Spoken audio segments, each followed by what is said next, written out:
Você já parou para pensar que alguns dos maiores avanços da medicina não foram fruto de pesquisas meticulosamente planejadas, mas sim de tropeços gloriosos da curiosidade humana? É incrível, não é? Enquanto os cientistas buscavam respostas para determinadas questões, o universo conspirou para revelar mistérios completamente diferentes, transformando acidentes de laboratório em revoluções que salvaram milhões de vidas. Essa dança imprevisível entre o acaso e a mente observadora continua sendo um dos capítulos mais fascinantes da evolução da ciência médica.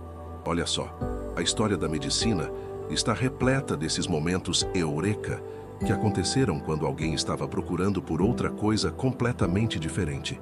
É como se o conhecimento às vezes preferisse se revelar através de sinais sutis, esperando por mentes preparadas para captar o inesperado. Da penicilina descoberta em uma placa de Petri contaminada até os raios-X encontrados por acidente, essas descobertas nos mostram como a tecnologia e os tratamentos que hoje consideramos básicos surgiram de formas que desafiam nossa imaginação. A jornada dessas descobertas acidentais nos convida a questionar os próprios limites da pesquisa científica.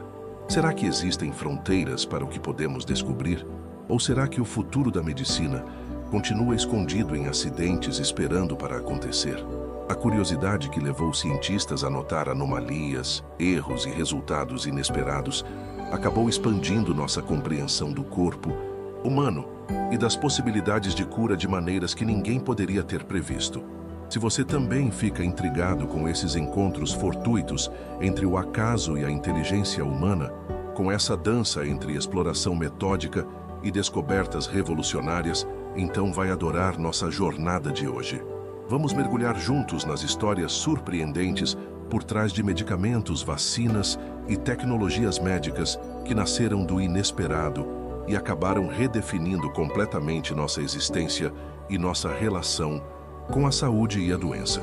Vamos explorar como pequenos acidentes em laboratórios ao redor do mundo se transformaram em algumas das maiores revoluções da história da medicina.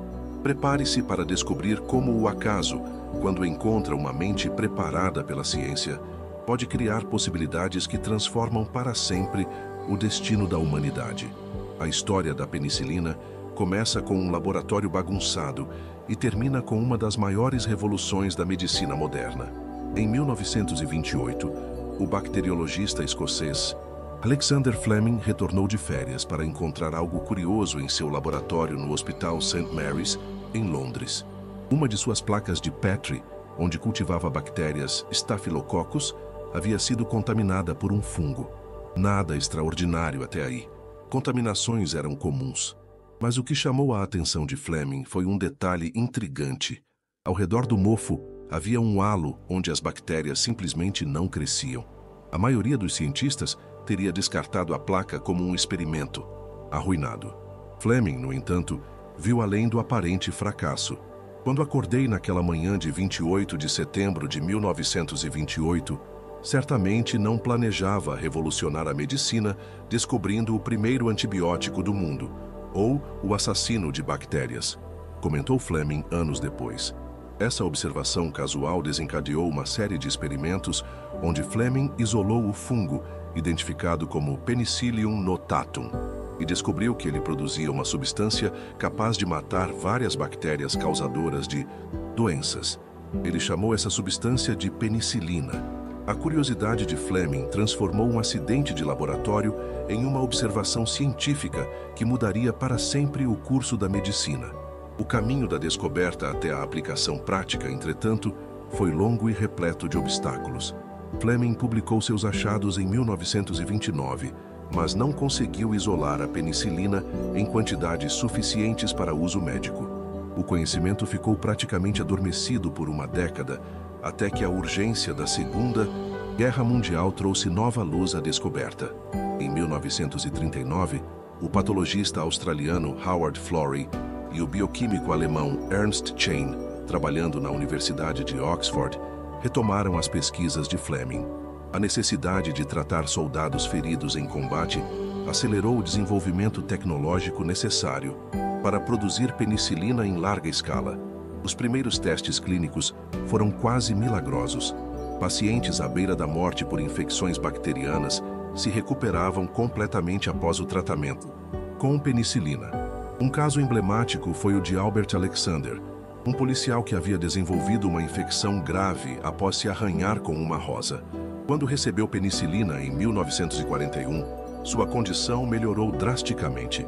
Infelizmente, a quantidade disponível do medicamento era tão limitada que os pesquisadores chegavam a recuperar a penicilina da urina dos pacientes para reutilizá-la.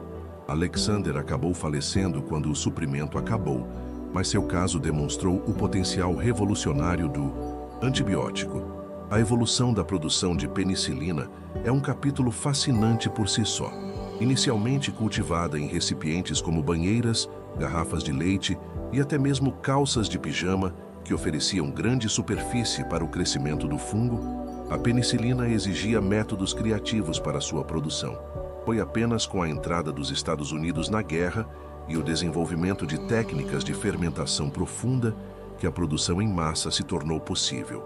Em 1944, havia penicilina suficiente para tratar todos os soldados aliados feridos no dia D. O que começou como um acidente em uma placa de Petri havia se transformado em uma operação industrial massiva em apenas 16 anos. O impacto da penicilina na sociedade foi tão profundo que mudou completamente nossa relação com as doenças infecciosas. Antes dos antibióticos, uma simples infecção por corte podia ser uma sentença de morte. Pneumonia, escarlatina, sífilis e gonorreia eram condições potencialmente fatais. A penicilina transformou essas doenças em condições facilmente tratáveis, aumentando drasticamente a expectativa de vida humana. Em 1945, Fleming, Florey e Chain receberam o Prêmio Nobel de Medicina por sua descoberta. Quando Fleming aceitou o prêmio, fez um alerta profético sobre o uso indiscriminado de antibióticos e o possível surgimento de resistência bacteriana.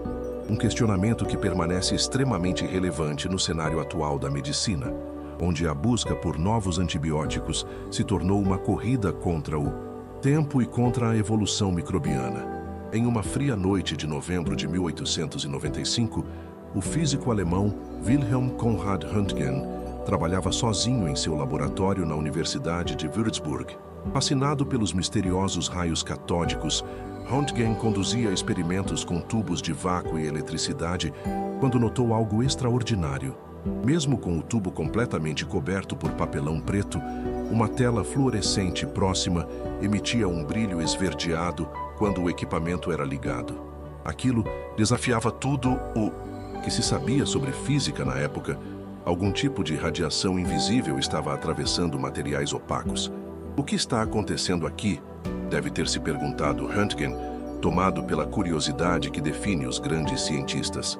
Nas 7 semanas seguintes, Röntgen praticamente se isolou em seu laboratório, dormindo e comendo ali mesmo, obcecado por entender a natureza daquela radiação misteriosa que parecia desafiar as leis da física conhecidas.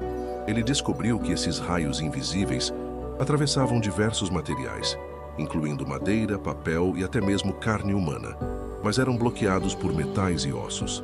Por não saber exatamente o que eram, chamou-os de raios X, usando a letra X como símbolo matemático para o desconhecido. A descoberta foi tão surpreendente que o próprio Röntgen duvidou de seus sentidos. "Eu não acreditei que poderia ser verdade", confessou mais tarde. Para confirmar sua descoberta, realizou um experimento que entraria para a história. Posicionou a mão de sua esposa, Berta, sobre uma placa fotográfica e expôs-a aos raios por 15 minutos. O resultado desse experimento improvisado foi a primeira radiografia da história, uma imagem fantasmagórica mostrando os ossos da mão de Berta e seu anel de casamento. Quando viu a imagem, Berta exclamou horrorizada: "Eu vi minha morte." Sua reação refletia o impacto profundo e quase sobrenatural que a tecnologia causaria na sociedade. Em 28 de dezembro de 1895, Röntgen submeteu seu primeiro artigo sobre a descoberta sobre um novo tipo de raio à Sociedade Físico-Médica de Würzburg. A notícia se espalhou com uma velocidade impressionante para a época, cruzando continentes em questão de semanas. O que começou como um acidente em um experimento sobre raios catódicos havia se transformado em uma revolução que permitiria aos médicos, pela primeira vez na história, enxergar dentro do corpo humano sem a necessidade de cirurgias. A aplicação médica dos raios-X foi quase imediata. Apenas 6 meses após a descoberta, médicos na Europa e América já utilizavam a tecnologia para diagnosticar fraturas ósseas e localizar objetos estranhos no corpo. Durante a Guerra dos Balcãs, 1897, os raios-X foram usados em campo de batalha para localizar balas em soldados feridos.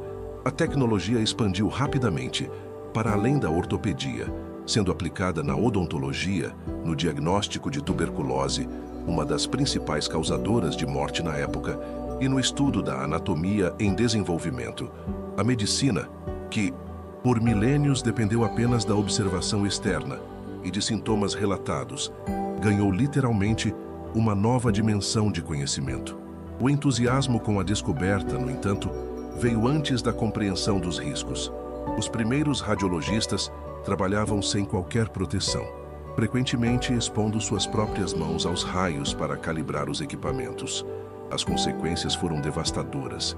Queimaduras severas, câncer e amputações tornaram-se comuns entre os pioneiros da radiologia. Clarence Daly, assistente de Thomas Edison, que trabalhava no desenvolvimento de tubos de raios-X, foi provavelmente a primeira vítima fatal da radiação, falecendo em 1904 após anos de exposição que resultaram na amputação de ambos os braços. Essas tragédias levaram ao desenvolvimento das primeiras práticas de proteção radiológica, estabelecendo os fundamentos para a segurança que hoje consideramos fundamental em procedimentos médicos.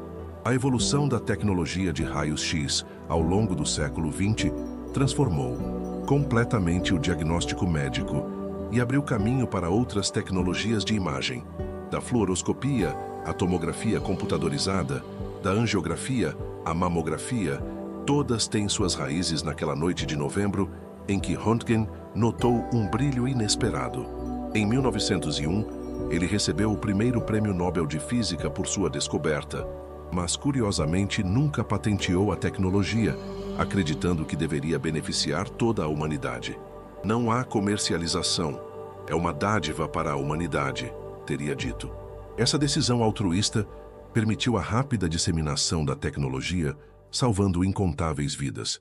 Hoje, mais de 125 anos depois, realizamos cerca de 3,6 bilhões de exames de raios-X anualmente no mundo. Um legado extraordinário para uma descoberta que começou com um cientista curioso, observando um fenômeno inexplicável em seu laboratório. Em 1956, o engenheiro Wilson Greatbatch estava trabalhando em um dispositivo para registrar os batimentos cardíacos no Hospital Chronic Disease Research Institute de Buffalo, Nova York. Com componentes eletrônicos espalhados sobre sua bancada, Greatbatch cometeu o que muitos considerariam um erro trivial. Instalou um resistor de valor incorreto no circuito que estava montando. Quando ligou o aparelho, em vez de registrar os batimentos cardíacos como planejado, o dispositivo começou a emitir pulsos elétricos rítmicos, um por segundo, seguido por uma pausa. O som lembrava algo familiar para Greatbatch, que havia estudado os problemas cardíacos anteriormente. Olhei para aquele pulso constante e regular, e foi como uma lâmpada se acendendo sobre minha cabeça, recordou ele anos depois. Percebi naquele instante que meu erro poderia ser a base para um marca-passo cardíaco implantável. A curiosidade de Greatbatch o levou a transformar aquele erro acidental em uma missão. Naquela época, os únicos marca-passos disponíveis eram máquinas externas enormes, do tamanho de televisores, que necessitavam de conexão constante à eletricidade e causavam queimaduras dolorosas nos pacientes. Pessoas com bloqueio cardíaco, uma condição onde o sistema elétrico natural do coração falha, tinham poucas opções de tratamento e uma expectativa de vida drasticamente reduzida. Trabalhando inicialmente em sua própria garagem, Greatbatch dedicou 2 anos ao desenvolvimento de um protótipo de marca-passo que pudesse ser implantado dentro do corpo humano. O desafio era imenso: criar um dispositivo pequeno, confiável e, acima de tudo, que funcionasse continuamente em um ambiente úmido e corrosivo como o interior do corpo humano. A primeira grande barreira tecnológica era a fonte de energia. As baterias disponíveis na época não eram adequadas para uso médico de longo prazo. Great Batch experimentou com diferentes tipos de baterias, até descobrir que as células de mercúrio-zinco poderiam funcionar por aproximadamente 2 anos antes de precisarem ser substituídas, tempo suficiente para tornar o implante viável.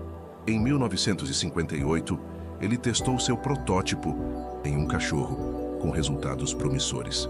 O cirurgião cardíaco Dr. William Chardach, impressionado com a invenção, tornou-se seu parceiro no desenvolvimento. Este é um avanço que o mundo está esperando, declarou Chardach após ver o dispositivo em funcionamento. Em 1960, o primeiro marca-passo foi implantado em um ser humano, um homem de 77 anos, que viveu por mais 18 meses com o dispositivo antes de falecer por causas não relacionadas. A evolução do marca-passo nas décadas seguintes foi extraordinária, impulsionada pela curiosidade científica e avanços tecnológicos paralelos. Os primeiros dispositivos eram programados para um ritmo fixo, independentemente da atividade do paciente. Hoje, temos marca-passos inteligentes que ajustam automaticamente a frequência cardíaca de acordo com as necessidades do corpo, permitem monitoramento remoto e podem até mesmo enviar dados para o médico através de conexões sem fio. O tamanho também diminuiu drasticamente, de um dispositivo do tamanho de um baralho de cartas para minúsculas cápsulas que podem ser inseridas diretamente nas câmaras cardíacas, sem cirurgia invasiva. Cada avanço expandiu as possibilidades de tratamento e melhorou a qualidade de vida dos pacientes. O impacto social e humano do marca-passo é difícil de mensurar. Antes dessa tecnologia, pessoas com bloqueio cardíaco completo raramente sobreviviam mais que 3 anos após o diagnóstico.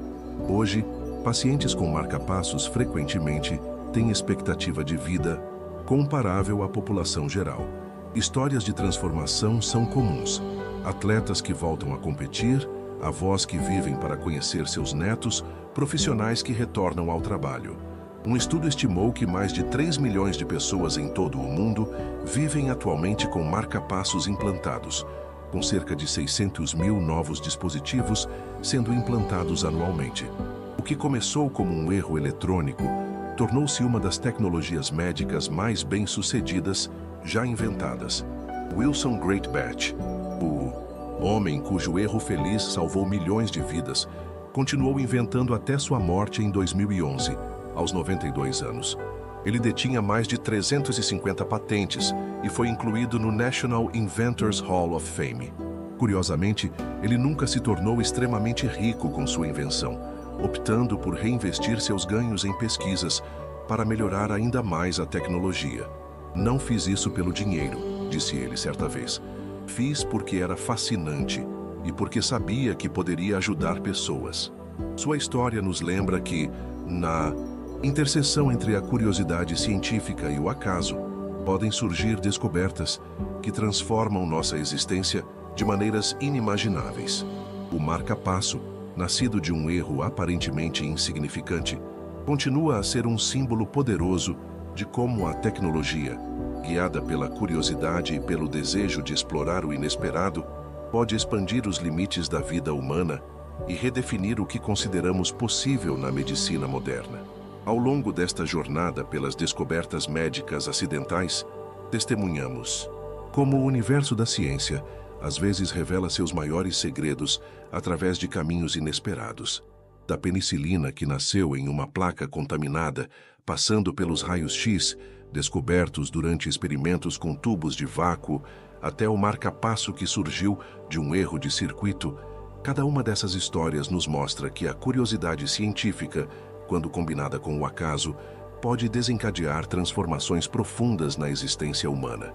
Esses momentos de serendipidade nos convidam a questionar: quantas outras descobertas revolucionárias estão esperando por nós, escondidas em experimentos falhos ou observações aparentemente triviais?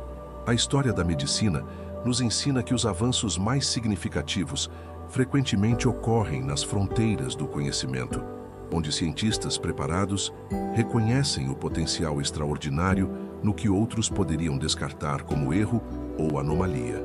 Talvez o verdadeiro mistério não seja apenas como essas descobertas aconteceram, mas como tantas outras possibilidades permanecem inexploradas.